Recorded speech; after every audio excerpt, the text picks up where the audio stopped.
రైతుగా చెప్తున్నాను. ఈరోజైతే మేము ఉల్లిత్తనాలు చల్లుతున్నాం ఫ్రెండ్స్. ఇలా ఉల్లిత్తనాలు చల్లే ముందు బిలకలే కట్టుకొని వార్లు అయితే బలంగా ఎగేసుకోవాలి. ఎందుకంటే నారు వచ్చేలో నెల అవుతుంది కదా, నెల వరకు ఈ వార్లు అయితే బలంగా ఉండాలి. అలాగే మధ్యలో వచ్చేసి బాగా సదురుగా అనుకోవాలన్నమాట. ఇలా సదురు అనుకోవడం వల్ల నీళ్ళు కట్టేటప్పుడు బిలక నిండా కూడా సదురుగా పోయి ప్రతి ఒక్క విత్తనం కూడా మంచిగా మలుస్తుంది. లేకపోతే మన సదురుగా అనుకోకుండా ఉంటే తొగ్గు మిట్లు ఉండి నీళ్ళు ఒరిగితలో పోయి విత్తనానికి నీళ్ళు తడసకుండా మలవకుండా ఉంటాయి. కాబట్టి సదురుగా అనుకోవాలి. అలాగే ఇలా గెర్లు కూడా కొట్టుకోవాలన్నమాట. ఇలా గెర్లు కొట్టుకోవడం వల్ల మనం చల్లిన విత్తనాలు ఈ గెర్లో పడతాయి ఫ్రెండ్స్.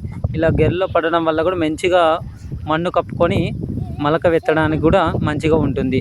ఇప్పుడైతే ఉల్లిత్తనాలు కూడా ఇలా బిలకకు ఎన్ని సేర్లు పోస్తాము అనేది కొలుసుకొని కూడా మనం చల్లడం జరుగుతుందన్నమాట. ఎందుకంటే బిలకకి ఎన్ని సేర్లు పడ్డాయి, లేకపోతే ఈ ఎన్ని సేర్లు మన ఎకరాకు అవుతాయి అన్నది మనకు ఐడియా ఉంటుందన్నమాట ఇలా కొలుసుకొని చల్లడం వల్ల. అలాగే విత్తనం చల్లేటప్పుడు కూడా పిడిగుంపులు వేయకుండా సల్పాగా వేయకుండా మధ్య రకంగా, అటు సల్పాగా కాకుండా నిండు కాకుండా మధ్య రకంగా చల్లడం వల్ల విత్తనం మొలకెత్తేందుకు కూడా మంచిగా ఉంటుంది. మరియు మొలకెత్తిన విత్తనం కూడా మంచిగా నార వస్తుంది. తర్వాత వచ్చేసి మనం చల్లిన విత్తనాలు మునిగేంత వరకు కూడా మొన్ను కప్పుకుంటూ పోవాలి. సల్పాగా మొన్ను కప్పాలి ఫ్రెండ్స్.